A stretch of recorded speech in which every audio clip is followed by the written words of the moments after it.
lamang ang nag-islam kong buhay na katulad din ng karamihan.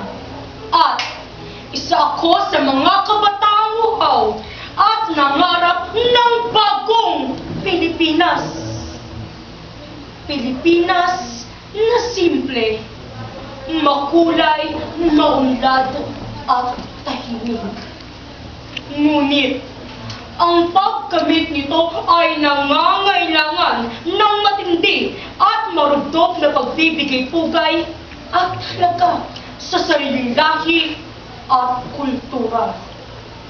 Sapat na ba rito ang pagkaway natin ng ganito at pagbibitaw ng mga katagang mahal ko po kayo, mahal ko po ang Pilipinas, mahal ko ang mga Pilipino, mahal ko ang aking bayan. Pero hindi ka naman tumatangkilik sa produktong Pilipino.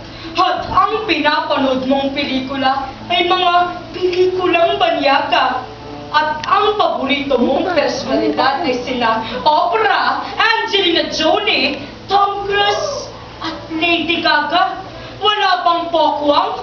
At wala rin ba si Vice Ganda sa inyong listahan? Ang hininga mo. Oo. Bata pa lamang ako. Bata pa lamang akong may tuturing, ngunit hindi na ako bata upang hindi makita ang ganitong pangyayaring nagaganap sa aking kapaligiran at sa ating bayan. Ikaw na Pilipino na una pang nahihiya sa sarili mong kinigisnan. Mahalin tulad ka ni Pedro na disipulo ng ating Panginoong Hesus na kanyang tinalikdan ng pagmamahal kay Kristo. Magkatulad kayo ni Barabas at ni Judas na kayang ipagbili ang sariling reputasyon, makamtan lamang ang pansariling interes. Magkatulad kayo ng mga politiko na walang ibang ginawa kundi ang mangurakot sa kalupi ng bayan, mga buwayang wala sa masukan ng pagbubatan, mga halang ang kaluluwa. Napakapalad ng bayang ito dahil mayamang Manuel Luis Quezon. Napakapalad ng lahing ito dahil may wikang Filipino.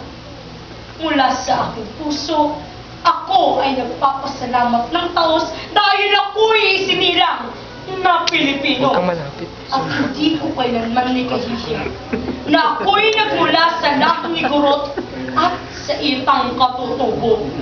Mas nanaisin ko pang mamatay na dilat sa kahirapan kaysa mabuhay na walang pagmamahal sa wika at sa bayang kinagisnan. Dahil ako po si Carlet Grace L. Hernandez, ang kinatawan ng kabataang maralitang Pilipino na sumisigaw ng pag-ahon at pagbabago. Si Annette po, ang tunay na bantay at mandirigma para sa wikang Filipino. Amang Manuel Luis Quezon, tatag ng wikang Filipino, lakas ng pagka-Pilipino. Ni Ginoong Eduardo B. Benloca.